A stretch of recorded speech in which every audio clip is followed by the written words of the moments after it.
What's up, everyone? Welcome to another episode of Help with Natalie Cuomo. I'm here today with Ginny Hogan. How are you? I'm good. Thanks for having me. How are you? I'm great. I haven't seen you in so long. I know. I've been in Los Angeles. Yes. Yeah, oh my God. Yeah. So you're a writer and a stand-up comedian. I remember I bought your first book like on pre-order. Oh, that's so nice of you. Toxic Femininity in the Workplace. Thank you for buying it. That was published by HarperCollins, right? It was, yeah. Awesome. Yeah. How did it feel to have your first book published by like such a major publishing company? It was very cool. It happened so randomly because I wrote an article for the New Yorker that like went viral, and then they contacted me and asked if I wanted to write a book for them. And I've proposed like 6 books since then, most of which have not been bought. So like I did not realize that like the first time was so insanely easy. They literally wrote the proposal for me, and I've spent like I feel like I truly spend half my time writing book proposals now. Like I really took it for granted, like how much they did for me, which was awesome. But yeah, it was very cool. I like really wasn't expecting it. It was totally random, but it was really fun. Yeah. That's so cool. Yeah, it was awesome. What is the article that went viral? It was called Examples of Toxic Femininity in the Workplace. And the other insane thing is that I've written a lot of New Yorker articles since, and that's like the only one that went viral. So I definitely like had it in my head. I was like, you write an article for the New Yorker, it goes viral, and then you get a book deal. And that literally only happened once. And like everything. Yeah, but very grateful. They say it happens like once in every 40 times, and yours just happened to be the first time. Yeah, probably. Yeah. I love that. Yeah, I have no idea. Yeah. And then you went and you wrote a second book, right? I wrote a second book, yeah. It's called I'm More Dateable Than a Plate of Refried Beans, and it is like a book of satire pieces about like online dating. And that was the kind of thing where I spent like months writing the proposal. We got like 30 rejections before someone wanted it. So like that was definitely a more typical book proposing process. But that book was really fun. I wrote it like in the depths of the pandemic, like probably like June to like October 2020. Mm-hmm. And so it was great to like have something to do in that time and just like have like a goal to focus on. Yeah. So I that was a fun one to write for sure. That's awesome. Yeah, it was very cool. I love your style of writing. Like I love the way you throw in like I definitely see that you're a stand-up comedian and the way that you write, because it's just definitely like I don't know how to phrase it, but like you get to the point. Like I think that like you use word economy well, the same way like a stand-up comic would. And I love the beginning. So is it true that that's the title of your book is because you made a Tinder profile with refried beans in it? Yeah. That was like a really old McSweeney's article, because I used to be like a data scientist, and I was very into doing like data related experiments in my online dating. So like I feel old saying this, but I was like on Tinder when they created like smart photos, which is like they use data to like decide which of your photos to show matches. And I like tried to use that algorithm basically to figure out like if I was hotter than like various other photos basically. And one of which was refried beans. So that's kind of where the title of the book comes from. It's like a pretty wordy title. And like honestly, I feel silly saying this, but like when we were coming up with the title, it was like in 2020, and I feel like everyone was getting like offended by everything. So the title was going to be I'm Hotter Than a Plate of Refried Beans, but I was like, what if it comes off as like body negative? And now that I'm like, it wouldn't have. It was just so absurd. Yeah. Like I wish we'd gone with the shorter one, but I'm happy with it. It's like funny that it's kind of long and wordy. I like that it's so long and wordy. I think that's cool, and it like fits with it more. Yeah, it is wordy. And it's more silly with. I think it's perfect. Thank you. Yeah, it was fun to write. I'm like happy to write. Do you ever feel like you write about like how personal you are in your work? Do you ever feel like you get lashback for that in your personal life? Like are you ever dating someone and they're like, why are you talking about me? Like, why are you tweeting about me? Why are you tweeting about Next? It's like, it's interesting because no one I'm dating has ever gotten mad at the stuff that I post. I think it scares off people who haven't met me, like from like Hinge and stuff, or like sometimes even people on the apps are like, oh, your Twitter kind of makes me nervous. And I'm like, okay, that's fine. If it makes me nervous, we shouldn't go out. But like, I would like to date successfully, so I'm not gonna like ruin a relationship for like the sake of a tweet. Like I think it's usually like I'm writing stuff about people I dated like years ago, or like I wait like a long time after the relationship to write content. The only time someone got annoyed honestly is like I had this boyfriend recently, but like my most recent ex before him worked in crypto, and I got like a lot of good content out of him like working in crypto. So I was like working on new jokes about dating a guy in crypto, even though the relationship had ended like 6 months ago. So I was tweeting out things like, my boyfriend works in crypto and like XYZ. And then my current boyfriend was like, Ginny, my friends follow you. You like cannot tell people I invest in crypto. That's like so embarrassing. But it wasn't about him at all. But anyway, that's like the closest that anyone's ever. That makes sense. What about you? Do you feel like you encounter people getting upset about stuff? I don't know. I guess maybe when you're talking about like past and future relationships, like my current boyfriend was like, damn, you made me that guy in the joke, because you kind of have to like weave it together so it sounds like one person sometimes. Totally. Yeah. So he's like, damn, I'm the guy that couldn't get hard in the basement. I'm like, I'm sorry, I just had to like make it work as one. Yeah. Like definitely my stand-up is not at all true. Like it's, right. Yeah. Like it has to like follow. It has to make sense. You can't be like single here and then dating here. Yeah, totally. I get that for sure. That's so cool. I'm so intrigued by like all of the articles that you write and like where you get the inspiration for them. I think most stand-up comics complain the most about writing. They're like, it's so hard to write, and like I always have writer's block, and like you seem to have the opposite problem. Oh, that's nice of you to say. I definitely do get writer's block a lot, but articles like to me feel like it's kind of like, it's nice when I have like an idea of something funny and it doesn't have to turn into stand-up. So it's just like some things feel like they're a little bit better suited for articles. So like stuff that's like, and I'm not much of like a performer. So like stuff that is like spoken in like a character's voice, like I'm much better at writing that than I am at like putting it in my stand-up, because I can't, like my stand-up, like I can't really be anyone but myself because I don't like do voices or act outs or anything. So if I have like an idea for like a sort of like preposterous character, like it always makes more sense in writing. Like there's one in my book that's like about like Barbie breaking up with Ken for like, and then it's like a bunch of like millennial related reasons for breaking up with someone. And I do feel like someone who's like a wonderful actor could like do that on stage and have it be really funny, but I definitely couldn't, so I have to like write it. Cool. But it's like to me it feels like a place to put like ideas that like wouldn't work in my stand-up. How did you find your voice as like a writer, or the style of writing that made sense to you?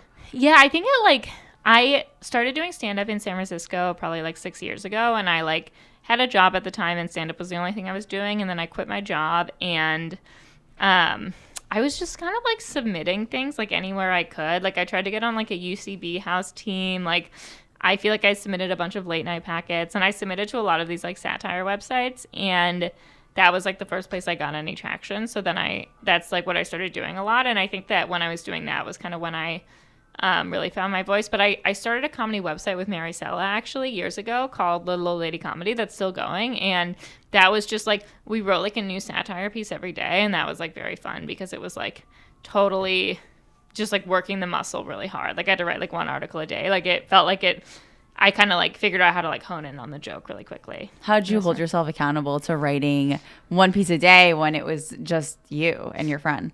Yeah, I would say we didn't we would skip days pretty freely. It wasn't like we weren't strict, but I think we weren't working at the time, and we both really wanted the website to take off. And like honestly, we met doing open mics at 3 p.m, so we definitely had like the time to do it. It was during a time when we both had like free time. But I think like we got good feedback on the site, and like I was like just doing open mics at the time. Like no one really knew me, and I was like, I need to make something if anyone is gonna like know who I am.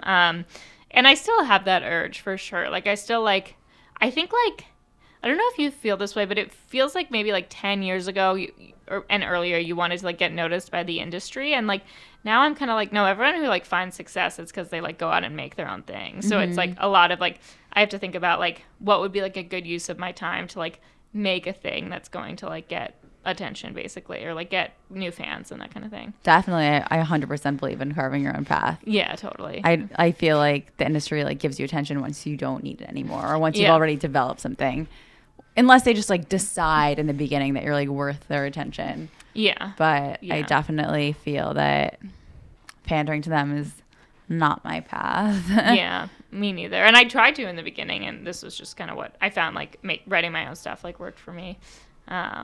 And so that's what I do now. Yeah. I definitely remember I submitted an article to Little Old Lady Comedy and it was literally I hope I never see it again. I remember it was about like a guy on a train and it was bad. Was it on Little Old Lady? Yeah, it was. That's awesome. I haven't worked at Little Old Lady in years, but I'm glad it was in like 2019. Okay, cool. It was like bad. I think Mary is the one that saw it. Okay. Well, that's cool. I'm glad that you didn't see it. No, no, I'm sure it's better than you say. Well, Ian, I hope it's really pushed down to the archives here. There's a guy on the train, and something was supposed to be funny. I think there was an avocado involved. That sounds funny. I don't see anything wrong with it. I really was bad. I remember being like, this, like in retrospect, this was brutal. No, but I mean, but it was an attempt. I was like, I'm new here. Like, let's write a little bit. You're funny, so I'm sure it had like a lot of humor in it. Like, and Little Old Lady, like what we wanted was to be a place where like it didn't have to be like a New Yorker style. Like anything funny in any style was good for Little Old Lady. So that's awesome that you wrote for it. One thing, but it was really. Yeah. I was reading your Forbes article this morning, and I was like, oh my god, I remember that you did that. And I was like, I actually submitted this article, and I just had this vision of a subway train and feeling embarrassed for the article. No, I'm sure it was good. And honestly, we were like always asking comedians to submit, so I'm glad that you did. Yeah, I think that's awesome. Yeah. What do you think the biggest challenge is as like a comic in New York City, LA scene? Like, there's a lot of crossover. Like, what are some challenges that you feel like you faced? I feel like I have a hard time with like the social scene. Like, A, figuring it out. B, like going to things after shows. Like, I'm like a real early bird. Like, I like when I lived in New York, I like drank a lot. I don't drink anymore, but like drinking, I could like go to parties and stuff and like meet a lot of people. And now it's just such a labor intensive thing to go to a show that starts at like 9. Like to me, I'm like, that's an event. And like I'm trying to do more. And like in 2023, I really want to do a lot of stand up, but it is like, I feel like I do not have the energy to do things in person that I used to. That said, I don't feel like I'm like great online either. I mean, I'm like I post a lot, so it's like everything's kind of like moving along. But I think for me, like once I quit drinking, kind of like the social scene was hard. Yeah. Yeah. I don't know. How do you feel about like the New York social scene? I definitely feel like I try to focus on stand up. Like when I'm out, I don't really like hang more than I need to, but I like hang out between spots and stuff like that. I don't drink I haven't drank in like 3 months. Yeah, that's awesome. So, I don't, but I've always like not really enjoyed drinking. Yeah. So I feel like socializing, I kind of think of it as like an energy bar. Like you go into the night with like a small bar and it just cuts down so quickly because you just have to have so many interactions and you're like, oh my God. That's such a good analogy. Yeah, it's like the little like, it's like doing like a dozen interactions in like 10 minutes. Like I can have conversations, but it's the like micro conversations where you don't know if like someone wants to leave or you want to leave that like really wears me down. It's very uncomfortable not knowing how someone truly feels about you when you're talking to them. Totally. And like everyone is like talking so much shit all the time and I'm like pretty grateful to not really feel like I'm in that part of it anymore. Like I think like I really have not like gotten super back into the stand-up scene, but like it is very stressful and like you can't remember who hates who and like who's dated who and it's just like all very like incestuous. Yeah. How do you, I mean, I agree that like that kind of like shit talking starts to make you like anxious when you talk to people. Totally, yeah. So that's true. Yeah. Did you think of the best advice you've ever received? Yes. Well, I have some advice that is it's sort of like a simple thing that I received recently that's very targeted, but then I also have more like existential advice. Okay, cool. The very simple advice I received recently was about spending, and it's like you should specifically want something 3 times before you buy it. So my God, it's like you did this for me. Oh, really? Are you a big like online shopper? No, I've been like online shopping for holiday gifts, like in a weird way. But yeah, sorry, I didn't mean to interrupt the advice. No, that's great. I'm glad it's like relevant. Also, honestly, if it's for holiday gifts, like then you should, then it's like not a thing you'd want anyway. So you should totally get it for people. Valid. But you should want something 3 times. 3 times, which is like, you shouldn't like the first time you think that you want something, just like set it aside. And then if it comes back to you again, like, chart that, remember that like, because I feel like there are times where I'm like going about my day and I'm like, oh, it'd be really nice to have this thing. Right. And if that only happens once or twice, then I don't get it. But the third time I'm like, you know what, this is a thing I really want. So like, it's not bad to spend money. It's just like bad to spend it on a thing you don't actually want. So like you should like 3 times, but it's like come back to bite me because I like did it. I was like about to buy a pack of Tums, and then I waited, and then I waited again, and now I'm like, I should have just gotten the Tums when I had the acid reflux. Like that probably wasn't like the best way to use it, but yeah, I do try to think of it with like any purchase over like $50. Like I should really want it several times before I commit to buying it. That's good though. I think that's good. Yeah, That's like if I sometimes at a store I'll be like, okay, I'm gonna put this down. If I'm still thinking about it after I leave the store, I'll come back and get it. yeah, exactly like that. Yeah, just like fewer like impulse buys. And then the kind of like big existential advice I got was like, anger only hurts you, which I do think is like pretty true. Like trying to like, it's like very like anger is such a like insidious feeling, and like I repress all my anger, and so it's like I would never even show someone that I'm angry. So then of course it's only gonna hurt me, like, you know. Right. But it doesn't, I think about it a lot, it hasn't done like a ton in helping me like release my anger, but it is good to just be like, this is like a useless emotion. Interesting. So okay, like I get angry pretty easily. So like say you're like, all right, I'm feeling anger, and I'm like acknowledging it's only hurting me. Damn. I mean that is interesting because I'm like, all right, when you feel anger, you kind of want like revenge for another person. You're feeling like there's no justice being served over something. So it is a good thing to remember, because when you are feeling angry, you're not realizing that you're hurting yourself. Yeah. I think like I go on these like elaborate fantasies of like how to get back at someone who like honked at me rudely on the street, and it's like I'm never gonna find them again. So fantasizing about it like doesn't do anything. And like also like I don't know, like this is such a crazy thing, but like basically I was crossing the street and a man on a scooter was like swerving, so he was just like going like this, which really I hate when people on scooters do. So I just like stopped because like in the sidewalk, because I was like, I'm just gonna let him pass me because I don't know which way he's gonna go. And then he yells, "That was the worst thing you could possibly do." And I was like, dude, you're the one who's behaving insanely. Like, I'm trying to accommodate you. You know, like, I could have, like, I just feel like I was, like, adjusting my own behavior to avoid getting in an accident because of him being so crazy. So it made me so mad that he yelled at me. Like, I was like, am I supposed to, like, know the appropriate way to walk when a person on a scooter is, like, going wildly out of sync? Anyway, I was so furious. And I, like, thought about, like, screaming at him from down the block. I would never scream at someone on the street. I would, like, only fantasize about it. I, like, thought about like how like I tried to like remember details about the scooter, but like it's all just like purely just me like fuming over it after it happened. There was like no possible way I could ever like talk to him, so I don't know like what the point of me being so it was like totally useless, but I was angry for like the rest of the night. Sometimes it will just put you in a bad mood. Yeah totally. I totally get that. And sometimes you just like feel other people's energy too. Like my old therapist used to describe it as like if you're around someone and they have just like a gross like green goo on them and it like gets all over you. Yeah. And you just like sometimes you just have to like wait for it to like get off of you after some time. Yeah. Yeah. No, that's very true. Yeah.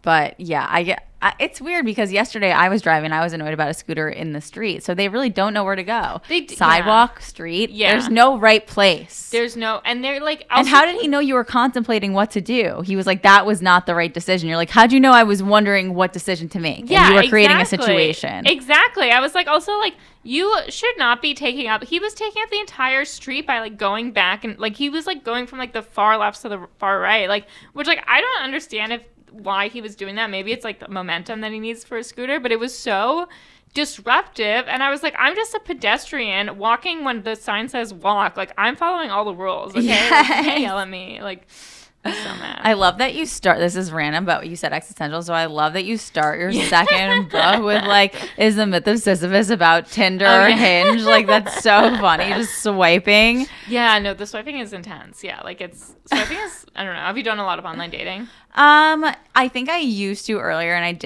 I gave up on it in the last like 3 or 4 years, just because no one that I've ever like met through an online dating app has ever been a person that I've had a successful relationship like ever. I know that like it exists, and like, you know, you do so much crowd work that you see so many couples that have been together forever from Bumble and Hinge, but like it's really I've never like I don't know. What about you?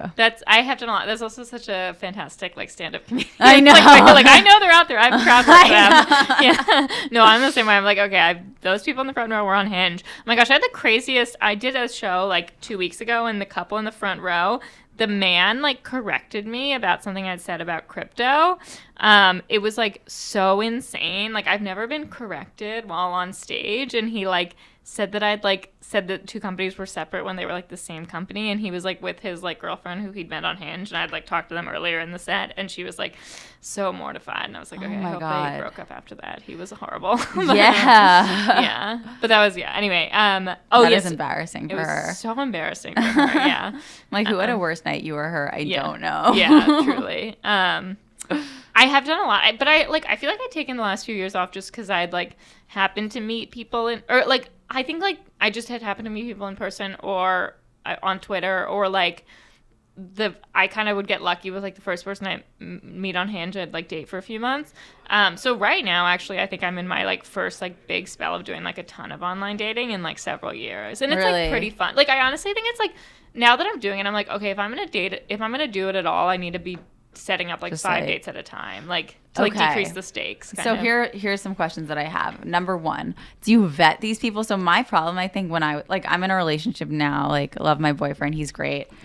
But when I was dating, my problem was like, I'd be on Bumble and I'd be like, okay, I arbitrarily am going to decide this guy is the one that I'm going to like vet. And I would vet someone so thoroughly. Like I'd be like, we're going to FaceTime. I want to see like this, that. And then I'd meet them and they would just be like garbage. And I'd be like, I give up. I just put so much energy into vetting this piece of garbage. I don't vet a lot. And I would say actually, if you do find yourself using the dating apps in the future, I think like it's like better to just have really low expectations. So don't do the vetting. What I do is I try to make the dates very convenient for me. So I almost always meet them for like a drink, and I don't even drink, but I meet them at a bar like an hour and a half before I have a stand-up show. You're not worried? Like you don't want to see their, like first, like you don't want to see their face. Well, I see their face like in the photos. You're not worried that you're getting catfished? I've never had that be a huge issue. I think it's that I'm not like that picky about appearance. Like if they're pretty cute or like even okay on Hinge, they're generally okay in real life. Like I definitely go out with people I'm like, you are hotter on Hinge, but like I'm still not that bothered. I've never been like, you're a totally different person. See, I feel like one time I feel like this was an early experience when I was in college. I was like, I feel like guys used to do this thing where they'd put, well, maybe they probably still do, younger photos of themselves. And I was in college and I was like, this guy's so cute. But they were all younger photos. We met up at a park in the town. He was old. Like really old? It was like those photos were like 8 years old. Okay, that's really and creepy. I was just like, when you're in college, that's scary. I was so creeped out. And ever since I would face him. I don't see myself being on the apps again. I love my boyfriend. Okay, yeah. I want to be together forever. Okay. But... yeah. You know, people that don't vet, I don't understand because it's like creepy. But I guess like if you show up, you can just leave. But I guess like I think that online dating probably used to be creepier. I like use Hinge, and like the people I date, I think if they looked way younger on the apps than like the age listed, that might like kind of like flag something for me. But I would say that like my problem with them is not typically that they're like not who they appear to be online. It's more that they're just like boring, and I don't think I could like vet that through any way other than just going on a date with them. Maybe through like a long FaceTime, but that's kind of like the same time commitment. So like, yeah, I think it's just like if they are attractive enough and they seem nice and like want to go out, I will just go get a drink with them at like a way that's like relatively convenient for me. I don't like to like on a first date, like my one rule is I don't like to give somebody my like whole night on a first date, so it always has to be like before something else I'm doing. Oh, why is that your rule? Just so I don't feel like I wasted an entire night. So it's like, oh, I was gonna go do stand-up, I met this guy for a drink before, he was weird, but that's okay because I was gonna go do stand-up anyway, like that kind of, or like I was gonna go meet my friends later, or like do something like in the afternoon on a weekend. As someone who like has written a book about like online dating and stuff, what is like a piece of advice? Someone who's done research, like what is a piece of advice for someone that's like single, dating, having trouble on the apps? Like what would you say? firstly, don't feel like I'm in a great place to give advice because most of my work I think is about like being bad at dating, and I don't really identify with being good at dating. But I would say like I think the most important thing is to make it fun for you. And like if you hate, like when I talk to people who are like, I hate dating, it is like grinding teeth. I'm like, I don't think you should. Like, you know, you could do all that dating and not end up with a partner. You can end up with a partner who you're less happy in the relationship. You can end up with a partner who you're with for 10 years and then you break up. Like, I think it's like more important to like think about the things you want out of life and like go pursue them. And if you meet someone along the way, like that, then you meet someone along the way. But like, I think like I'm like 31. So a lot of my friends are like, they really want to have kids. And so they're dating like with the intent of having kids. And I feel like I understand why they're doing that, but I also think like there are steps they could take to like be having children on their own, or even like be building a life where it's more conducive to having children on their own, and like those steps are more like within their control. Like they're not like counting on someone else to like make them happen. And I think that like I'm like if what you want is a child, then this is not the only way to get it, and this is a way that's not like entirely in your control. So if it's like making you miserable, like yeah, that would be my advice. And I also think like a lot of people do like meet someone once they stop looking and like that kind of thing. Right. Yeah. Do you believe in like the like manifest, like what is it called? You kind of like manifest what you put out there. I kind of think so. Yeah. And like I think that like when I feel like I'm like projecting more confidence, like I get like better things. And like I feel like like I'm trying to like honestly like break relationships off earlier if they're not giving me what I want. And like it can be very hard if I like someone to break up with them, but like I think over time it's like built my confidence enough. Like I've broken up with my last like few boyfriends, and I liked all of them, and like I do want to meet a long-term partner, and they just weren't quite giving enough to me. And now I like feel more confident like knowing that I'm able to assert my needs, so I'm not really going to get like taken advantage of in the same way. So I think over time it helps, but it can be very hard in the moment. Yeah, I mean it's definitely like a very strong thing to do to break up with someone, even if you like them. Yeah, especially when they're like no, and you're like yeah. And if it's after like several times of me asking them for more, and like them just like not being able to give me like what I need, basically. That's kind of what has been. Yeah, I don't know. How long have you been dating your boyfriend? Like 3 months. Yeah, that's awesome. Yeah. Very cool. So it's been fun. Today we went to the dentist, and his cousin's a dentist. Oh, that's awesome. So it was fun. Family dentist trip. That is great. Yeah. Do you get free dentistry through the cousin? I got a teeth cleaning today. Wow. It was That's so awesome. lovely. Your teeth look great. Thank you. Yeah. I do grind. Do you have a mouth guard? I do, but I don't wear. I like hate wearing it for some reason. Like it's crazy that I don't wear it. I grind my teeth so much, and I'm like actually like I just turn into the devil in my sleep. Like I wake up in puddles that smell like sour cream. I grind my teeth. Like my hair looks like I was just electrocuted. Like I wake up looking horrifying. That's really funny. Mouth guards are weird. Like I wear one, but like when I wake up and take it out and it's like really warm, I'm like, this is gross. Like, right? And then you have to. The thing that grosses me out is washing it. I'm like, it's not clean. Yeah. Sometimes I like eat in the middle of the night and then I put my mouth guard back in. And like now I'm just like leaving all the like sugar on my teeth. Like this can't be good. Yes. Yeah. I also like I love not brushing my teeth at night because I feel like a rebel, but it's not. Yeah. It's not correct. In my opinion, if you're only gonna brush them once a day, it should be in the morning. Really? Why? Oh, because you're gonna be around people. Yeah.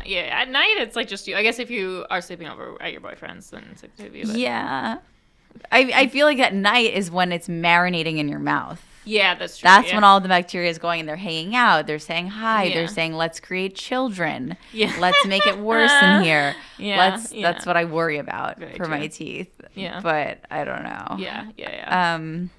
That's very true. Out of the publications that you've written for, do you feel like you use a different style of writing for different publications? Yeah, I think so. I like the New Yorker is kind of like it has to be in their style, and they're very like they're a little bit pretentious. Like they have like very particular grammar rules. I like the closer I feel to just like writing whatever I think is like funny. Like I write for a lot of publications where like if I mention like anything related to politics or crypto or something, they don't want that because it like turns people off. So like the less like editing I can get, the better. In terms of like how fun it is, not necessarily in terms of like how good the piece is. So I think like I mean this is not a publication at all, but I think I love Twitter the most. Like really? I feel like I just like am like the freest on my Twitter, and like it's kind of Yeah, I can't think of like a publication. Like all the publications I write for do like a lot of editing. Probably my style is most like McSweeney's, which I haven't written for in a while. Just because they are like a little bit. I just feel like they really like kind of weird, wacky stuff, which is good. Yeah. I was like, don't ask her, but I have to because like you're so big on Twitter, your tweets fucking kill it. Do you feel like Elon Musk is gonna ruin Twitter? Oh, I think that's a great question. I don't. You don't? I was worried in the beginning. I lost a lot of followers. Really? Yeah, but like how? just people leaving Twitter. Okay. But it's stopped. I honestly feel like if Twitter is a really valuable thing, you know, just like to have that many people on a platform, like, so I'm like, if Elon is like running it into the ground, some bank is gonna like assign a CEO who can like work with advertisers. Like, they're not gonna let this much money like burn. Like, capitalism like cares enough about something that has value. So like, I'm not that scared. I have blocked him because he really like drives me crazy. You blocked Elon Musk? Not because he was like doing anything to me. I was just sick of seeing his tweets, and even muting him, I would still see people's replies to them. Oh my God, I love that. Were you worried like, okay, he's gonna delete my account? I blocked him. I'm rebelling. No, I think if anything, it's like I would get angry and comment on his tweets, and like that probably puts me at higher risk of like getting my account deleted. Maybe this turns him on. He's like, she doesn't want me. I like this. Yeah, I think it's totally possible. I wonder if there's any way he knows who I am, but I highly doubt it. Then again, like he does read the comments on his tweets. It's so weird. Like, how does he have this much time in the day? I don't understand. I think he's just pounding Diet Cokes all day, like constantly. Constantly wired. I have no idea. He's crazy. Do you think that Twitter might go to shit? My Twitter's already shit. I mean, I can't get more than 6 likes on anything. So Twitter is really weird. I just feel also like I think just like I have no idea how the algorithm works, but I feel like everyone just like has a different medium that like works for them. Yeah, for some reason, just like I feel like I'm like every time I put like an idea I like on Twitter, I'm like I'm wasting this. I do feel like I saw like a really viral tweet of yours that was like I'm not related to Andrew Cuomo. My one viral tweet. I thought it was really funny. I laughed loudly. Thank you. Yeah. Thank you. Yeah. But yeah. No, I think Twitter is like I don't know. I have noticed that I haven't like had any tweets blow up recently, which is kind of that could just be me. Like I just go through periods where they're not funny, but we'll have to talk. We'll see about Elon. Yeah, we'll have to see. Yeah, it could be about him. Do you think that the fake verification thing is going to affect anything? I don't really I love know. talking to you like you're like the be all on Twitter. It's like I'm enjoying it. Well, I spend a lot of time on there, so I have strong opinions. I don't know if they're like backed up by any insider information, but I was like embarrassed for the people who bought it. Like I definitely noticed people who had like clearly bought their verification. I think it is going to be pretty bad when people start like impersonating like the New York Times. Like I don't think it's really going to affect me, but like the spread of misinformation, like yeah, people should know who the real New York Times is. Right. But I don't know. I don't think it's since he like declared that it was happening. For one thing, like no one works there anymore, so he hasn't been able to like put anything into effect. But Right. I still have my verification badge, and that's cool. But I imagine that he'll take it away as soon as he like gets some staff. Now I keep like every time like I see a verified account, I'm like, wait, let me see why. Yeah, exactly. Yeah, it used to like feel like I was like, oh, this I should like follow the back. It's verified, but yeah, I don't know. But people have been on Twitter a lot for sure. Did you get on any of the like new ones, like Mastodon or anything? I did not. Did you? Yeah, I'm on Mastodon. I kind of like it. It's just like very like bare bones. Like there's not that much you can do on it. What do you do on it? You can just post text and photos, but no videos. Okay. And like you can't save tweets or anything. Like there's like a feed, but it's just chronological. It's not like algorithmic. So it's just very like simple. It feels probably like what Twitter was like in like 2009. What's the like craziest interaction you've had in person because of Twitter? Oh, that's a great question. Craziest like like I think like sometimes with like okay, so on Hinge I feel like a lot of guys will be like, oh, I've seen your tweets, and that is fine, and I'm glad that they've told me, but I've like shown up to a date with a man who like didn't say that, but then he had like a list of tweets, and he was like, I have questions about which of these are true, and then he started reading them. No, he read your tweets on the date? Yes, to me to like verify if they were true or not, and like didn't mention ahead of time like, oh, I've seen your Twitter. Like I was like, this is really weird. That is crazy. Yeah. Also, a lot of them weren't even tweets that like could have been true. Like yeah, there was one that was like, my vibrator has 17 settings, and like the most skilled man I've slept with has a mere 10 fingers. And he was like, is this true? And I was like, that the men have 10 fingers? Like, what are you asking me to verify here? My like, vibrator has 17 settings. Yeah. Like Google if vibrate, like what? Yeah. And also, like, I don't even think, like, of all the weird things about me, having a vibrator with a lot of settings is not one of them. Like, vibrators are technology. Yeah, they have a lot of settings. Yeah, Like, that's kind of normal. Like, oh my God, this was the first date? yes, we had like FaceTime briefly, so my See? vetting gone awry. It didn't work. It didn't. But then he like weirdly, actually, this man was insane. But we FaceTimed on Monday, and we had plans to go out on Friday, and then on Thursday he like lived in Westchester, and he was like, "I'm in the city. Can I come to your comedy show? I saw on Instagram you have a show."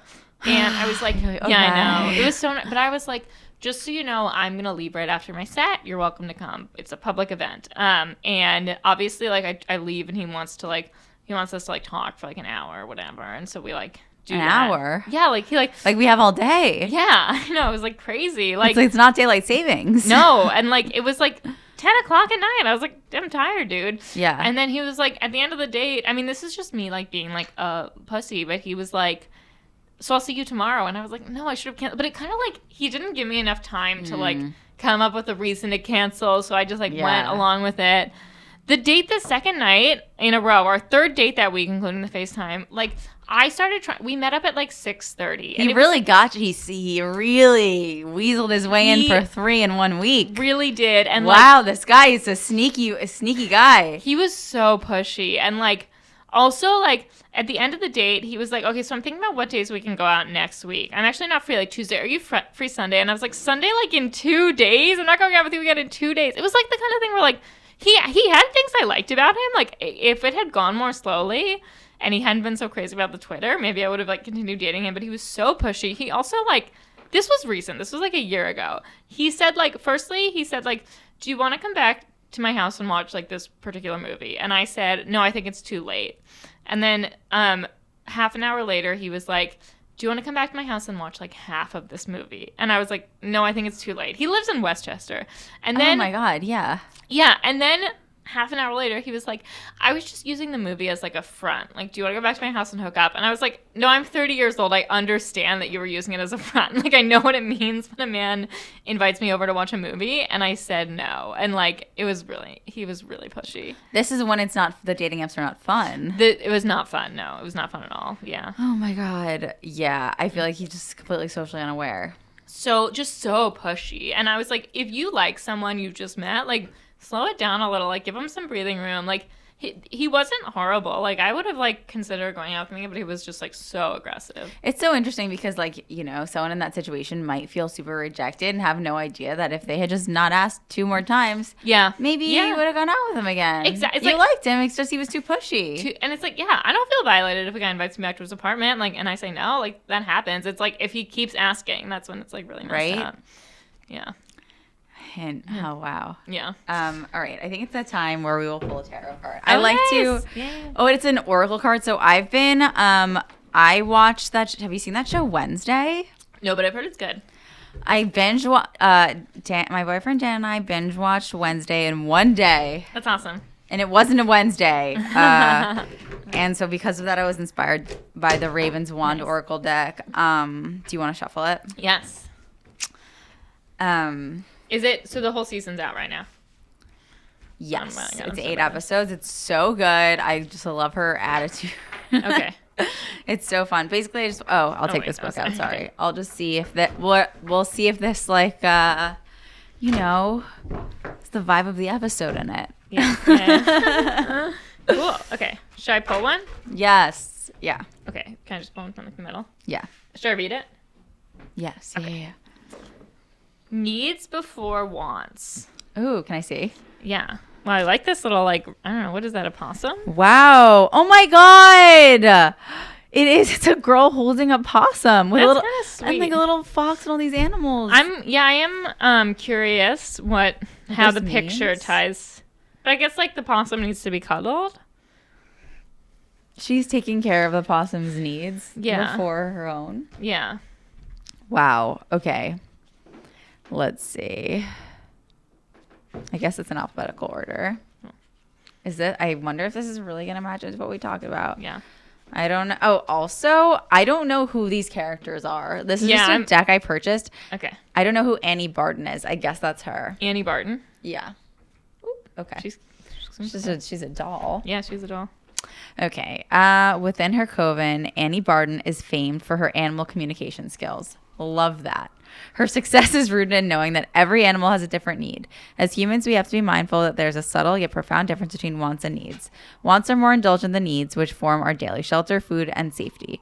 If your needs are met, firstly be grateful, then consider your motives for wanting something more. Are you clear that it's for you and not to garner praise from another? If not, you may be living by someone else's ideals. Wow. That is kind of, I feel like that is sort of like, it's definitely related to dating, you know? It's like, what do you need out of like another person versus like. Oh, do you just want yeah, do you just want a partner or do you like, or it's related to like maybe people who don't want to date, they just feel like they want a partner. You know what? That's so interesting. I feel like I used to just like date people for like the sake of like having a boyfriend. It wasn't because I actually liked them. And then I got older and I was like, all right, I'm comfortable being single. Like I was single for a whole year before I started dating my boyfriend. I was like, this is the longest I've been single. Yeah. Now I'm good. I'm ready to like date a person. Yeah. And my therapist used to say to me, he'd be like, he said that I would say that like bad breath is better than no breath. Oh, interesting. But in reality, like no breath is better than bad breath. Totally. Like you don't need to just like be with someone just to be with someone. You should be with someone because like you actually love them and think they're good. Yeah. So I think it is. I think it's related to the card. I think the card's appropriate. But I thought of shopping. Oh, that's really true too. Yeah, that's actually a much better connection. Yeah. Don't buy something just because you want it, unless you want it 3 times. Yes. But also, I'm like, oh, she's taking care of them before she goes to take care of herself, which is nice. But then I feel like I've been really spending money on holiday gifts. But so basically, I've been doing this thing where I've been buying my boyfriend gifts, telling him what I got him. Then I've ruined the gifts, so I have to buy him something else. It's actually terrible. That's sweet, though. Oh. Well, yeah, let's think of a way that you can like force yourself to keep it a secret. I don't know how. I think you're just gonna have to buy it on the way to see him. I literally don't know what to do because I can't stop. Yeah. It's too fun to be like, hey, guess what I got you? And he's like, don't tell me. And I'm like, bleh. Yeah, I think it's gonna have to be like maybe you don't even know what it is. Like some kind of like. It's so fun to tell someone what you got them. Yeah, it really is. Do you ever do that? Yeah, I mean, I actually am not doing any gifts this year. I'm like with anyone I would get a gift for. We've like decided we're not doing gifts, but I feel like. Yeah, I mean, it's honestly really just like my family and. Why? How come? Because we're not all like going to be in the same place and. No gifts. I mean, I think that my like. I feel like Bunny the Elf right now. Yeah, I think my parents would probably get me like a very like unfun gift that's just like a thing. Like if I like wanted like I think I need like a cavity filled and they're gonna pay for it. So like that kind of thing. Like which is not like that's fun. It is. I'm grateful. But yeah, not like an exciting Christmas gift. But I think that's anyway. So I have in the past done a lot of Christmas gifts. It can be really fun to get someone. Yeah, like. I feel like I had like a long distance boyfriend and it could be fun to like send him things, but I always wanted to tell him what I had sent him. It's so bad. Yeah. Which like ruined the fun. It does. But then for you, that moment when you're telling them, you're like, Yeah. Yeah, I love surprising other people in like positive ways. You have to go get him a gift on the way to like. Are you gonna see him on Christmas Day? You think? Mm-hmm. Yeah, so get him a gift Christmas morning. There's 2 I haven't told him about yet, but I've told him about 3. How many gifts have you given him? I literally I can't stop. You know what it is? I just reset my Etsy password. And Etsy, like there's a plethora of, that's why I was saying like you don't understand how like, I feel like between spots I can either, I don't want to go on Instagram anymore. Like I go on Instagram to post, but I like every comic is posting fucking stand-up comedy reels. Great. I'm so happy for them. I don't want to see them. Like I'm literally at stand-up comedy clubs 24/7. So I'm like, I don't want to go on Instagram. Yeah. I don't want to go on TikTok. I don't want to go on YouTube. The only app that's safe is Etsy. Okay, I get it. Unfortunately, my bank account does not agree. Then it's like you got to find a store that's like Etsy-like where you can get it in person and then just bring it to them. But the thing with Etsy is like you get the custom stuff. Yeah. Oh my God, I just remembered a crazy gift that I got. I impulsively bought a 28-inch pillow with his face on it. Wow. Actually, the best gift I've ever gotten was a friend got me a pillow with Jesse Eisenberg's face on it. So I think honestly, that is a great gift. Like, I think he's going to. And I told him, I was like so high in the car a few days later. And I was like, can I just tell you something that I bought? And he's like, what? I'm like, it's gift. Like Yeah. a 28. Yeah. Okay. No, I think he's gonna appreciate it. I don't think you need to get him anything else, though. I think it's okay that I think that we've you done ruin the enough. surprises. Yeah. I think we've done enough. Yeah. But do you have any New Year's resolutions for 2023? Oh God, I want to. Okay, I really want to like run a marathon, but I'm also Really?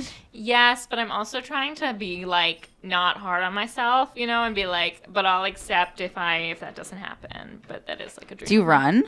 I'm like starting to, but I have like back pain, and then I read this book about like curing my back pain through like believing that it's not real, which is like so probably not great. What do you mean? It's called like healing. The book is called Healing Back Pain, and it's this guy who just says that like it's all just related to like physical pain is because of like your mind trying to distract you from like emotional pain, and once you know that that's true, like a lot of your physical pain will like go away. Huh. Yeah, I think it's like probably not good that I like believe this man, but I'm like I'm just gonna try believing him for like a couple months and see if I can like run without pain, and then maybe I'll train for a minute. Do you know what the back pain is from? I believe that it's like a pinched nerve, but I had this pinched nerve a really long time ago, and it like I've done many rounds of physical therapy, and like it doesn't get worse and it doesn't get better. So I'm kind of like maybe I should just believe this guy for a little while because nothing else has worked. Huh. That you don't have to focus. Like, Yeah. how painful is it on a scale of 1 through 10? Not painful at all unless I like run a lot. But That's the thing. That's what you want to do. That's what I want to do. Yeah. Have you gone to a chiropractor?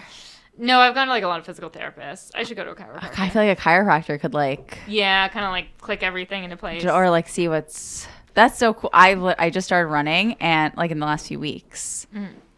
I feel like it's been good for me mentally. Yeah, it is good mentally. It like gives me a lot of endorphins. Yeah. Yeah. Do you like it? I do. I like it a lot. I feel like the last 2 runs have been in the rain, but I do like it a lot. It's Yeah. been fun. I've been feeling really good about it after. I'm excited to like be faster and stuff Yeah. like that. It's also just really fun to like do something new. Yeah. Like, get better. And like be in new places and stuff like that. Yeah, Where do you totally. run? Do you run in Central Park? Right now I do. Yeah, I'm moving to Forest Hills, which is also near like a huge, beautiful park. So I'm pretty excited about that. That's cool. I feel like when you live in the city, it like gives you an excuse to not just Yeah. like be. Yeah, totally. To like go to parks. Do you think of ideas for articles and stuff while you're running? Sometimes, yeah. Do you yeah. stop and write them down, or you're like, no? I'll text things. I like text things to myself all day long, just like random ideas I have. I'll always think of ideas for stand-up like stuff when I'm running, and then I'm like, is this worth stopping? And like I'll like stop, I'll like write it in my notepad, and I'll look later and I'm like, this is the dumbest thing ever. Like I can't believe I stopped. Like Yeah, but it's like you need to come up with like 10 dumb ideas to get So one I get good one good you know? one. It's like, yeah, absolutely. that's how it all goes. Do you have an idea for like your next book that I want to write a book of like essays that's kind of like longer and more personal, that is like less like probably less funny but still funny, but like first person essays about my life, I guess, is kind of what I'm interested in writing. So that's kind of what, or maybe a novel, but I don't really have like an idea for one. was there like a moment you decided humor was the vehicle that you wanted to choose to like tell your story and ideas? I don't know if, yeah, I'm not, I think I started doing stand-up because that was like the one thing that like San Francisco had. But I don't think I thought of stand-up as like a way to kind of talk about my life. And then once I started writing for like different websites, it sort of became easier. But I think that humor is like a really good way to kind of get anyone interested in your story and sort of like connect with people. What did you think of stand-up as? Like almost like acting maybe, or like people doing like a character. Yeah. I hadn't watched a lot of stand-up. I wasn't like a stand-up fan, which was What like inspired you to do it? just that I was like really bored at work, and like I'd like take a stand-up class. love that. Yeah, yeah. And you're like, let's go. Yeah, it was fun. Yeah, what about you? That's awesome. I just like I loved acting always, and then I just tried stand up one day. Yeah. I guess that's the short story, and Yeah. I was like, I love this. Yeah, So, yeah, it can be so like addictive. yeah, it's very absolutely. Yeah. That's awesome. Well, thank you for coming on my cool. Oh my gosh, thanks podcast. for having me. This was so fun. Yay! Where can people find you? I'm Ginny Hogan _ on Instagram and Twitter. Awesome. And where can people find your books? And remind everyone of their names and all that. The second one is I'm More Dateable Than a Plate of Refried Beans, and the first one is Toxic Femininity in the Workplace. And they're both, I have like a link tree that is linked to on all my social media, so they're both in there. Awesome. Thank you Yeah. so much, Yeah, Jenny. thanks for And thank having you guys for watching. I'll see you next week. Bye.